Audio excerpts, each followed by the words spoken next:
it unlocked, again, a renowned faith I have in God and the walk that I have with him. And it announced to the world, don't forget who this kid is and where he's from. It's one thing to say that you believe in God and say that you walk in faith and that whatever your belief is, but it's another thing to remind people exactly where my joy comes from. That is Oscar-winning actor Cuba Gooding Jr., our guest this week on Conversations from Studio 5. He recently visited our Virginia Beach studios to have a conversation about his upcoming film. It's called The Firing Squad. He's also gave us a candid conversation about his life and his acting journey. First question's real easy. How are you? I'm phenomenal. I told you, I'm traveling now, promoting this movie I'm excited about, and vacationing in the Hamptons. So that's good. God is good. Nice. God is good, yeah. How would you describe, you've been at this for a while, how would you describe this time of your life and career? You know, it's funny because you get to a certain age and you start to reflect, obviously. You know, I hit 56 years ago, right? So 56. And you look back and you learn from all of the good and the bad. You learn from everything. And then you get reflective as you see your offspring start to grow and go through the same moments in life that you do, you know. So, yeah, reflective would be, I guess, the strongest word to use, because you want to make sure that your example is one that you set out to make at the beginning of your career. And you want to stay on the whatever path, whatever journey you're on, that will still help and hopefully enlighten and inspire people. So, what's kept you through adversity when the headlines come and the accusations come? What's kept you? I wake up every morning and I say, "Thine will be done," along with several other prayers. But I know that God put me here with the instrument he gave me to show truth through emotion. And then people ask me, what's your favorite movie? I don't have a favorite, but the favorite movies that I do are always the real-life characters, from Master Chief Carl Bashir to Dory Miller in Pearl Harbor to Ben Carson in Gifted Hands. But he's also given me the ability to tell the truth in the darker characters, like O.J. Simpson in The People vs. O.J. Simpson, Nicky Barnes in American Gangster. So I have to know that I'm here to express truth. And you see headlines, you see things that aren't truthful, and it hurts, but I know that God has a plan for me. As long as I stay on his journey and I pray his will is done, then I'm fine. I can't worry about the other stuff. Nice.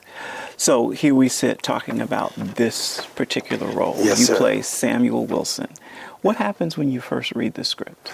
So it's so funny because when you're so connected to a project that is so emotionally close to your spiritual core, it's easy to overtalk. So I'm going to be as specific as I can to get my points across. Tim Shea wrote, produced, and directed this movie. Tim Shea also produced a movie I did called Freedom, which was a slave tale that was about these runaway slaves who found redemption in Christ on their journey through the Underground Railroad and finally make it into Nova Scotia. And I had read that script and I thought, wow, finally I can do something that, you know, fortifies my faith and lets people know, you know. And we shot that movie, and at the end of it, Tim and I had a connection, and he said, I'm doing this new movie and it's going to be a bit, but when I get it, I'm going to send it to you. I said, send me anything. 13 years later,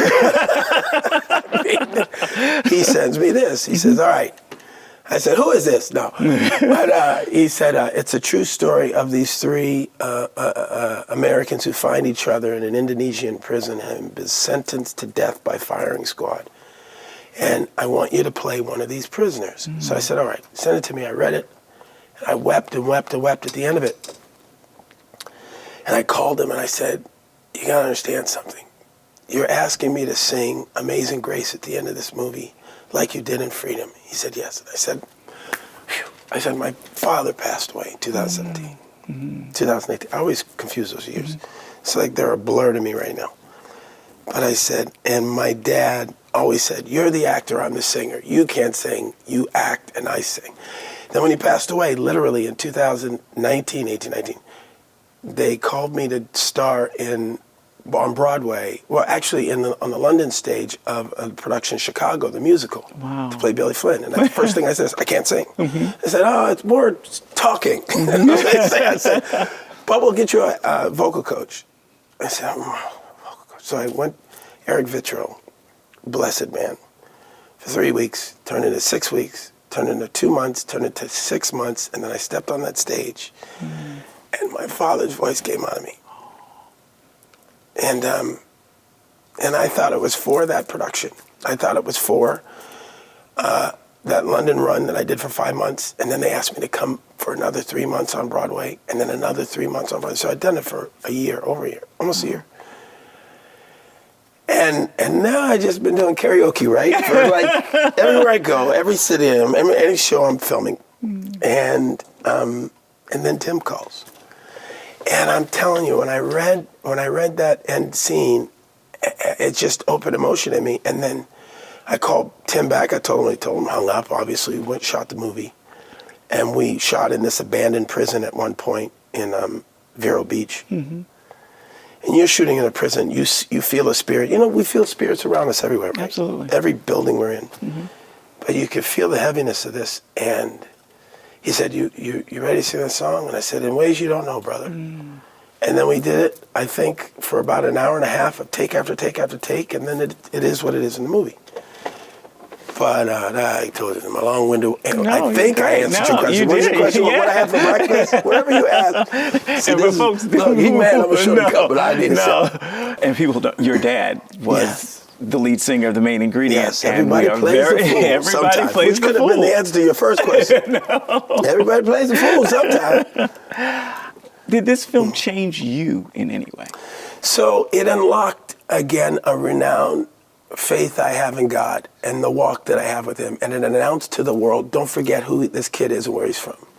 It's one thing to say that you believe in God and say that you walk in faith and that whatever your belief is, but it's another thing to remind people exactly where my joy comes from. My mom said to me in darkest times, she said, son, never let them take your joy. And that's the one thing that I insist on, is that, you know, as crazy as things get, I just got to keep smiling. And, you know, because this is who I am. This is, my energy is what it is. It's beautiful, too. It's beautiful. Thank you. Now, I know you're not a murderer, but Samuel Wilson was. That's a weird segue for a question, brother. But, you know, I killed some people in some of these roles that I've done, so you know I had experience there. Or not, you never know if it don't fit. No, sorry. What connection did you find with him? You mean he's a murderer on death row? Yeah. Who finds his faith, literally, but's not going to be saved from death. A lot of my characters, especially the darker ones, have something very similar to the ones that are more holy, that are more righteous, that are more inspired. They have an emotional connection. You know, some people say when they are faced with something, they either react to it emotionally, stoically, or whatever. But there's a core through line to all of these characters, from Trey and Boys in the Hood all the way to, Rod Tidwell. When they experience hardship or adversity, this emotion comes out of them. And I think that's why I am cast a lot of times, because they know that there's a truth to my emotion, because it bubbles under the surface. It's like that Marvel movie where they had the Hulk in, and they asked the Hulk, he goes, how do you bring up such anger? He goes, no, I'm always angry. It's just sometimes I let it express itself. It's the same thing with my emotion. I'm always emotional. It's just sometimes I'm allowed to let it express itself. So. It shows. I mean, I enjoyed the film, but it picked up something when your first scene came. I was like, oh, okay, we're going somewhere. We're going somewhere. One of my favorite scenes is the escape. What did you think of that whole thing? It's, again, another one of those moments where, you know, I did a movie with Dustin Hoffman, and it was called Outbreak. And again, another movie that during the pandemic went up to #1 and everything, because everybody's dealing with the pandemic. But anyway, let me make a long story short. Dustin Hoffman was one of those co-stars that should be a director more than he should an actor, because he's always trying to teach people. And I'll never forget, there's a scene where my character, Major Saul, wanders in with a rifle and kicks the door into a news station, and everybody's screaming, yelling. He's yelling, no, don't move. And I'm doing it, and after about the third take, Dustin goes, hey, man, why don't you do it opposite? Why why don't you just kick the door in and be as calm as you can be? And I was like, yeah, right. So about 4 or 5 takes later, I finally, because he kept saying it, it's like, all right, whatever. So I kicked the door and I'm like, everybody relax. Everybody's screaming. That's the take they used in the movie, because this character lives this life. This is not so to him. This is just that there's a calmness and chaos with him. So what was your question again? No, because I was giving a lesson, but I can't remember what I was. What the I was talking about my favorite part, you escaping that whole. Oh yeah, that's right. There was an escape. So the escape scene specific was important to me to show the other side. I didn't want, you can't go to all of this deep, woe is me, without having some levity. At least for another reason, just to contrast the two, to define the two. So I thought that's why that was important, to get that moment in the movie. So, do you have a prayer for this project as it gets released? I have a prayer for every project, but this one, again, Thine Will Be Done would be the first one, and that people, no matter what you're going through, suicide, a horrible loss of someone from suicide, or a cancer diagnosis, God is with you. He's never left you. I love that poem where they say he says to the Lord, he says, Lord, I see the 2 footsteps, and then when there's 1 footstep, that was at the hardest time. And he said, because I carried you. Oh, yeah. That's what you have to remember. I have 2 sons, Spencer and Mason, and I have a daughter who just turned 18. I'm so proud of her. She just got into Loyola Marymount for her dancing too. Nice. And it's just reassuring to know, and I need them to know, that no matter how dark it gets, no matter whatever you're going through, God is there for you. And I obviously, as their father, am there for them unconditionally, but he's there for you. I have friends that say, man, I can't go to church with you. I'll tell you, I'll walk in that door, I'll catch on fire. I say, maybe, but that's what God wants. He wants you in there. He don't want me in there. He knows I'm there. He wants you in there. And then they finally, okay, because they get embarrassed. They think, I can't go in there. It's embarrassing. No, he wants you. You're the one he wants. Anyway. Amen. What was the question Amen. again? You answered. You answered. So let's go down real quick. I'm going to have to put bourbon in here in a minute. That's a joke. You had the fortune of playing some iconic and unforgettable roles. I just want to run through some of them real quick and get your reaction. Okay. Let's go to 1991, Boys in the Hood, Trey Styles. Give me the gun, Trey. Give me the gun, Trey. Though you got one brother left. Yeah. What do you remember most about that film that everybody's still talking about as my favorite of all time? Oh my gosh. Well, I had 2 answers to it. Did you change it? What do you remember most of that film? John Singleton. Oh, yes.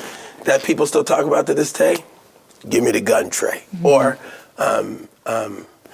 Ricky! Like, people will come up to me in the street and go, Ricky! Which is the goofiest thing ever, but they still do it. Yeah. My favorite scene in that film is you boxing the air after being stopped by the police. Take this.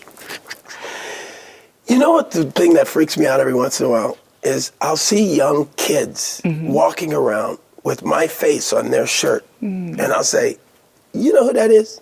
And they go, that's my Boys in the Hood shirt. I go, no, but that's me. And they go, no. Thanks a lot. I'm going to kill myself now. Yeah, but that's the funniest thing. That, to me, is a movie that literally jumped generations, and it's like it came out again. Yeah. You know, and that's why it'll always be special. As my first film, even though a lot of people don't realize that my very first film role was sitting in the barber chair, getting my hair cut and coming to America. Ah, that's right. Yeah, people, sometimes people know, go, I loved your favorite movies, Coming to America. I'm like, shut up. But yeah, no, that'll always be my first film role, yeah. 1995, Tuskegee Airmen, you played Billy Roberts. Master Chief. Oh, no, Willie Roberts. So that was, the Tuskegee Airmen. I've been blessed to do 2 Tuskegee Airmen movies. I've been blessed to meet a handful of these warriors, angels among us. And again, I can't state enough, my military movies are my favorite movies. Wow. They're the ones that affect change, I think, the most in society and generations. I mean, even to some degree, Boys in the Hood was a true tale, even though it wasn't true character. But it was, again, these movies that reflect society. The strongest are the ones that affect me the most as an artist, because people come up to me and I can see them. They talk about their experiences from watching the movie. And that Tuskegee Airmen and George Lucas's Red Tails are two movies that I'm so proud of, and I will always look for other generations to find those movies because they say so much about Black history and our contribution to the military. Are you looking at me like something's crazy? Oh, because I thought he was going to go. Which then raises you playing the first Black master diver, Carl Bashir, in 2000, and Men of Honor. Carl Bashir, Men of Honor. If I did have a favorite movie, it wouldn't be because of the acting or because of how it was, it'd be because of how it was received. Because that's the one movie, Academy Awards, everything else, that's the one movie, I've been all over the world. I was even in Beirut, Lebanon before all the crisis happened. So this was like 2007, 2008. And the lady didn't even speak English. She goes, the diver movie. That's the one movie I recognize all over the world. Wow. Men of Honor. And I think that's the one that probably, if there's a top three, that's definitely one of those three of the roles that I've been blessed to portray. Cannot forget 1996, Rod Tidwell, Jerry Maguire. I can imagine everybody walks up to you and says, show me the money. That's Cameron Crowe. There's an amalgamation of three men that really set my career aflame with that movie. Cameron Crowe, Tom Cruise, and James L. Brooks. And I could talk for hours about each three. I've done a lot of interviews about Tom and our experiences and just creating a character that, again, in the zeitgeist of when it came out, connected with people dealing financially with things. I see on Good Morning America now. They have this Show Me the Money segment now, right? But it was also, in addition to that, in addition to obviously Cameron Crowe's brilliance, who wrote and directed and would let me, he'd do his takes and he'd go, okay, Cuba, do your thing, and then I'd do my thing. But James L. Brooks, because of that role, cast me in As Good as It Gets with Jack Nicholson. And Jack Nicholson might be my favorite co-star of all time. Wow. Yeah. Nice. Two more. The Butler, Carter Wilson in 2013. Oh, Lee Daniels. Yeah. So Lee Daniels and I have, he was a manager first, and then he was a producer, and he did Monsters Ball with Halle Berry.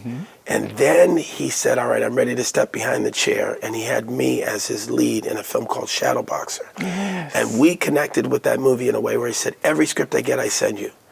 And that was one of those things where he sent me The Butler. And he said, what do you think? And I said, it's brilliant. And then the studio wouldn't allow him to cast me, thought I was too young when they cast Oprah first. But I said to him, I'll still do whatever you want with me in that. And then it just opened it up to all, you saw that cast. Yes. Forrest Whitaker and everybody. Terrence Howard, who's my brother. Kravitz. Lenny Kravitz, who don't call anymore.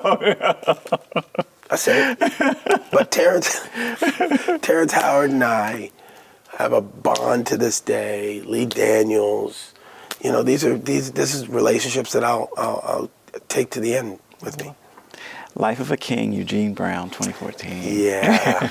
Yeah, Life of a King. You know, again, when I read Life of a King, it was one of those things where they were like, we're going to do this very quick. We can't pay you. We don't even have trailers. You're going to have to just be in a room of the house and you'll get dressed there and you do your own hair and makeup. I said, fine. Because I knew that it would find its audience. And like I was telling you before we started this interview, during and after the pandemic, we shot to #1 in all of South America on Netflix with a movie that no one had saw when it first came out. And I believe, again, it was that story of redemption for these young kids who were in the ghetto, and they weren't even taken seriously, but they became masters at chess. And I think that is such a metaphor for life and what we all can take from it. And I think that's why that movie resonates with people today.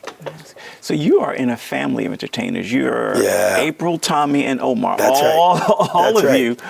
What happened? Mason Gooding is my son. And wait till you see the next generation. Omar's two sons are brilliant, Omar Jr. and Miles. And then there's Piper Gooding, and there's Thomas Gooding's kid. He's got a plethora of kids.